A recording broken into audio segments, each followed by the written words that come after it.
Kuyanamik Ed, Tusasauti ako nga. Thank you, Ed. Tony, welcome.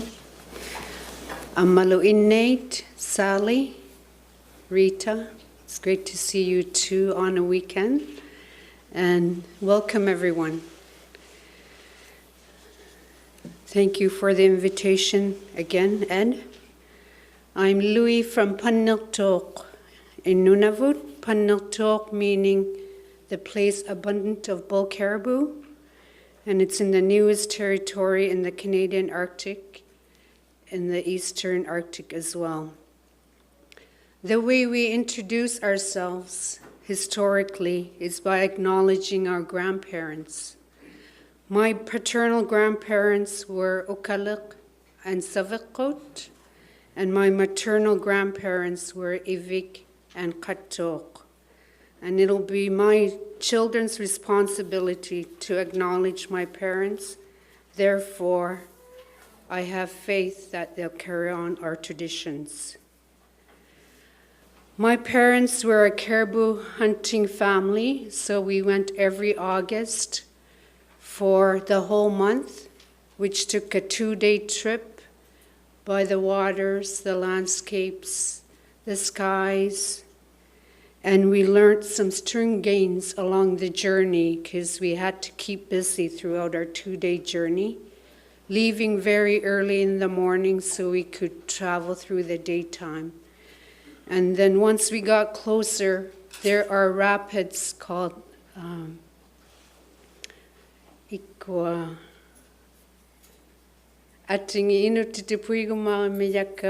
strong rapids that take place in a channel, so we had to wait until it simmered down for us to pass through and then get into the scenic area of where most of our caribou were at. And we had a lot of learnings, lots of walking because we had to hike to catch our caribou, and the most enjoyable time was eating the dried meat, having it cooked, fried, however it was available at the time. And then when we got back to our community, it was my responsibility to invite our neighbors for a feast. So that was the time of celebration with our own neighborhood. And what I admired about Mom was whenever we were enjoying the meat, she said, there's an abundance of food remaining, so help yourselves to as much to 2 minutes as possible. So the generosity stayed into our daily lives today because that's how we grew up, and those are the memories we have of our yesteryear. And with Inuit here in Canada being at 60,000, we have other Inuit in the circumpolar region, which brings up the population to 160,000. Therefore, going from Russia, Alaska, Canada, and on to Greenland, we have similar cultural ties and traditions, as well as root words and languages. The one I'm most fond of is when our fathers caught the seals. They would put some snow into their mouth, allow it to melt on its own, and then transfer it to the mouth of the seal to release the spirit of the seal before we could enjoy it. So that was practiced all across the circumpolar regions. And in counting from 1 to 5, we have very similar counting patterns from Russia, Alaska, Canada, and Greenland. And the names of the game are very similar as well. And those are which keep us united all across the Arctic.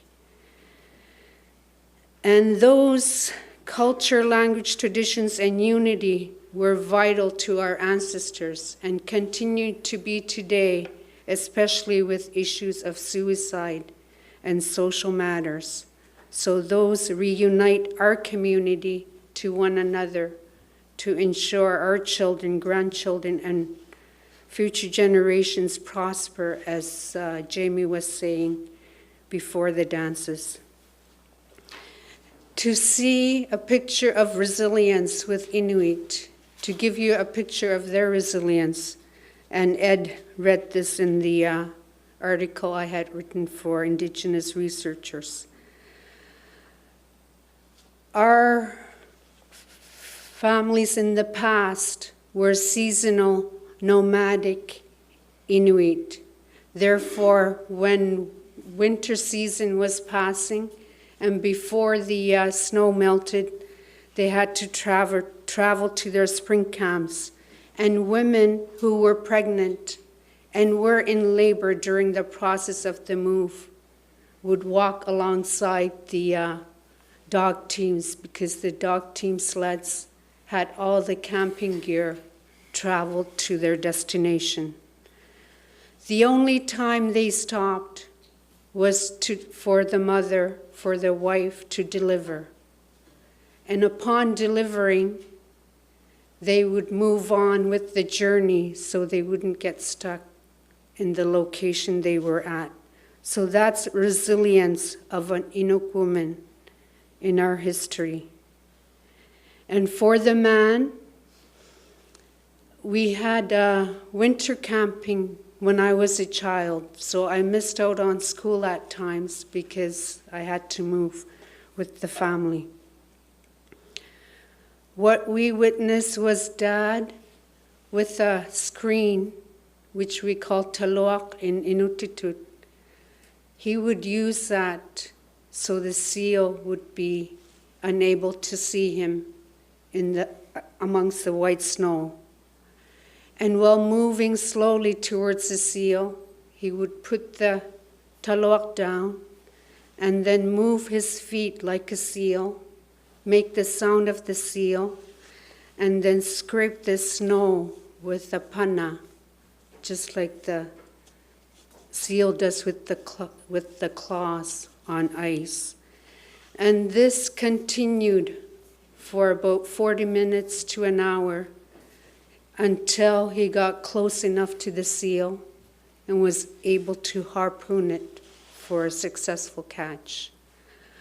Those are where we come from, and the children had a role to interpret the weather first thing in the morning upon rising and coming back in to report to the parents or to the mother if the father had already left to go out hunting.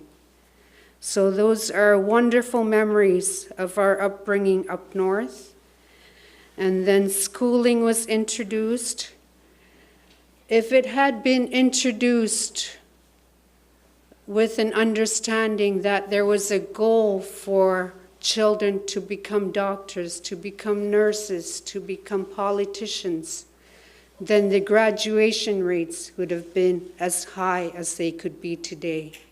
But with that lack of introduction, and the Inuit, First Nations, and Métis who have gone on to residential school now understand the importance of schooling, so they've encouraged and supported their children to go on a healthy path of their career aspirations.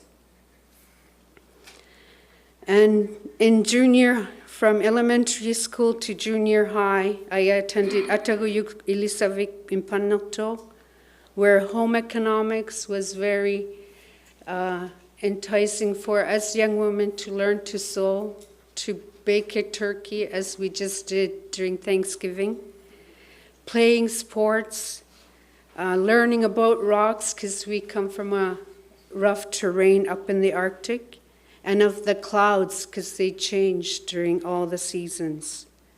On top of those, learning about mathematics, English, Inuktitut, social studies, everything else that's taught in the South. And on the side of those, we had evening activities with girls' auxiliary, learning how to sew and do other stuff.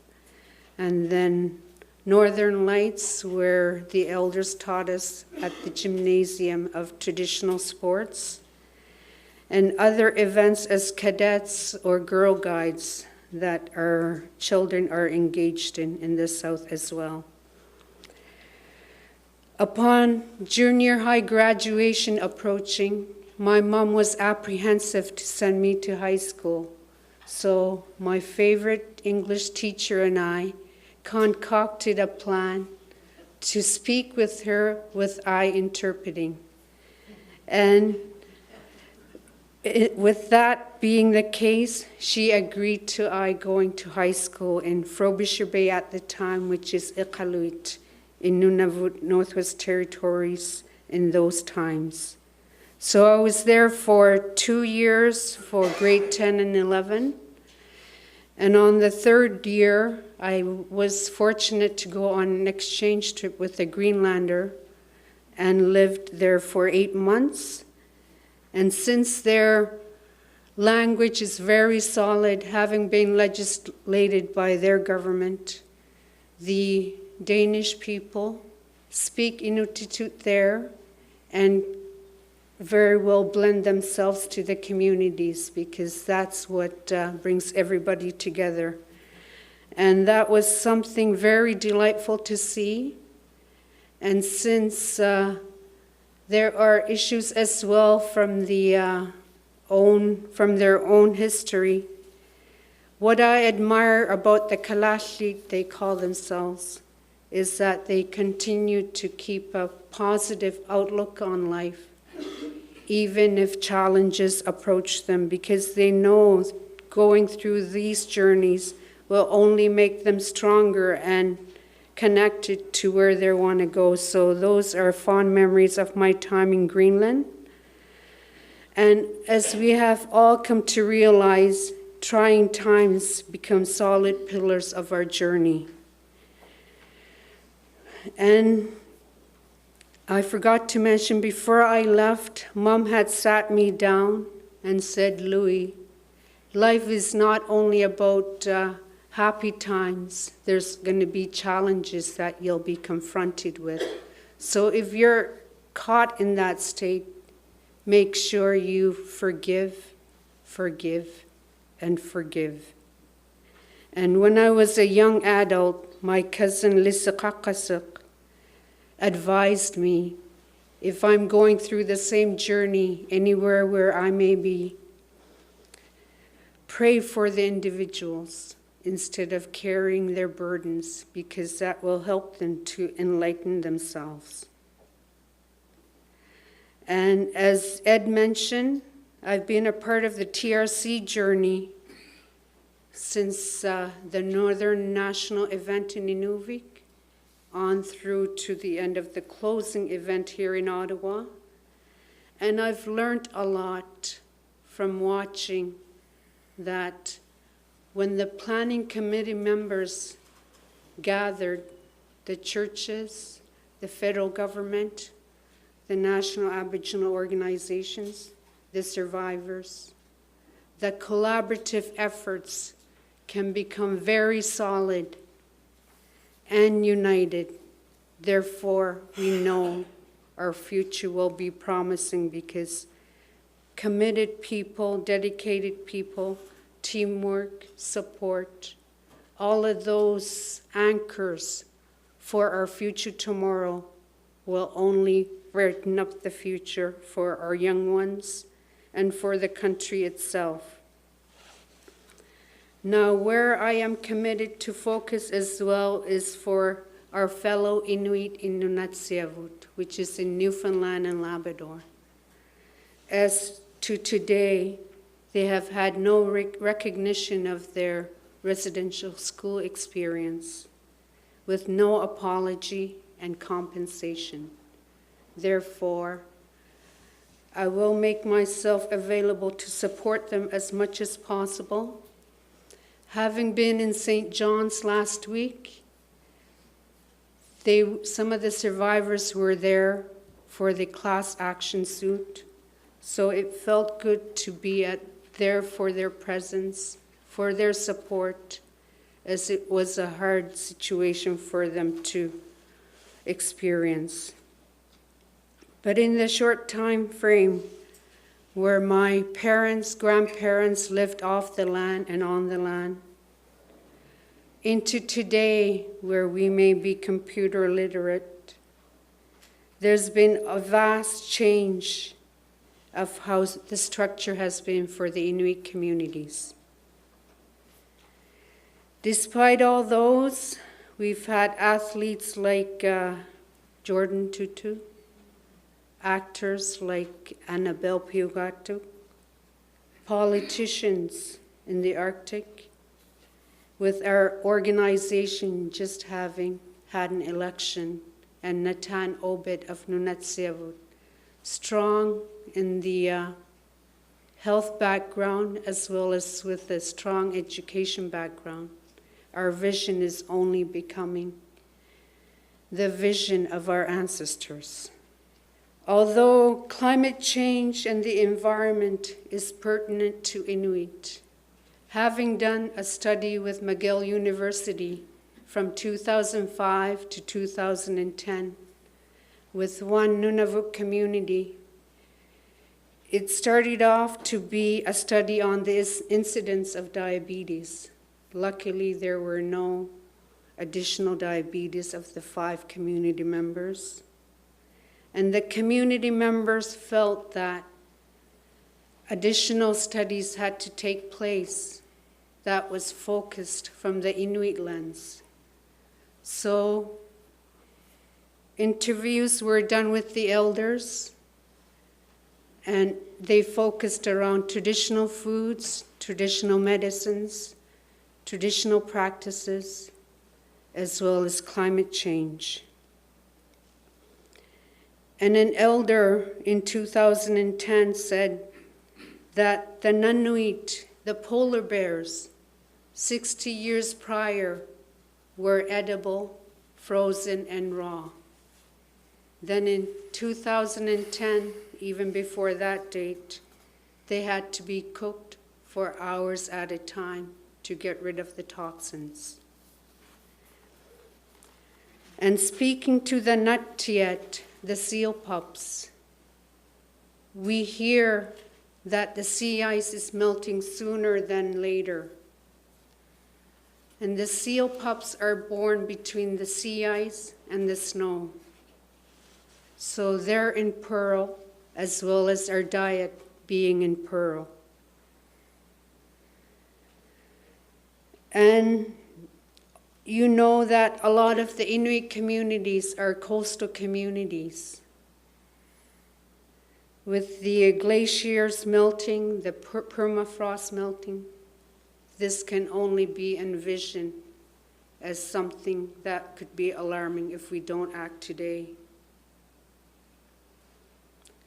But with the local experts, the researchers, the policymakers, decision makers collaborating together within the respective Inuit Nunangat regions, as well as the national, international bodies, will help to scale great action plans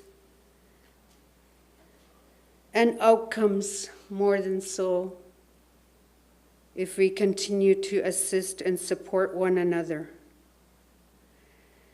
Having mentioned the TRC Planning Committee members, the commitments are there at the church level, the federal level, the National Aboriginal Organizational levels, Kairos to mention as well, and other organizations that have an interest of ensuring the Inuit persevere in their country today.